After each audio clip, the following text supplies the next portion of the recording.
దువ్వాడ మీదుగా ఎర్నాకుళం వెళ్లే ఎర్నాకుళం ఎక్స్ప్రెస్ రైలు అర్ధరాత్రి అగ్ని ప్రమాదానికి గురైంది.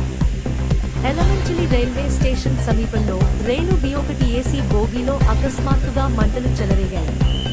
కొద్దిసేపటికే అవి పక్కనే ఉన్న M2 బోగీకి వ్యాపించాయి. లోకో పైలట్లు వెంటనే అప్రమత్తమై రైలును ఎలమంచిలి స్టేషన్లో నిలిపివేశారు. ప్రమాద సమయంలో రైలులో సుమారు 2000 మంది ప్రయాణికులు ఉన్నారు. మంటలు చెలరేగడంతో ప్రయాణికులు తీవ్ర భయాందోళనకు గురై బోగీల నుంచి బయటకు పరుగులు తీశారు.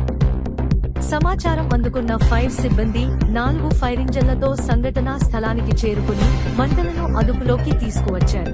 అయితే అప్పటికే 2 బోగీలు పూర్తిగా దగ్ధమయ్యాయి. ప్రమాదం కారణంగా ప్రయాణికులను చలిలో ప్లాట్ఫామ్ పై నిలిపివేశారు.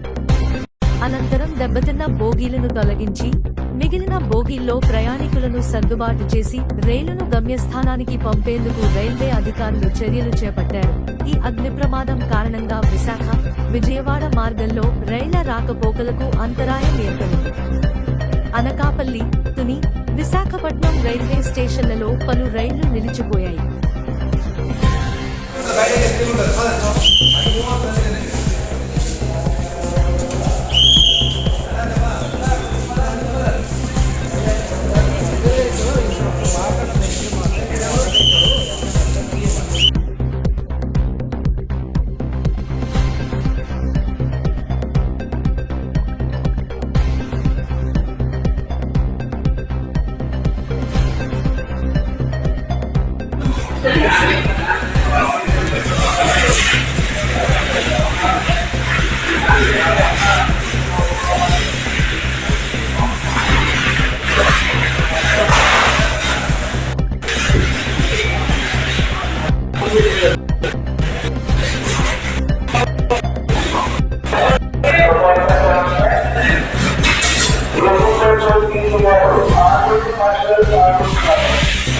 Gracias.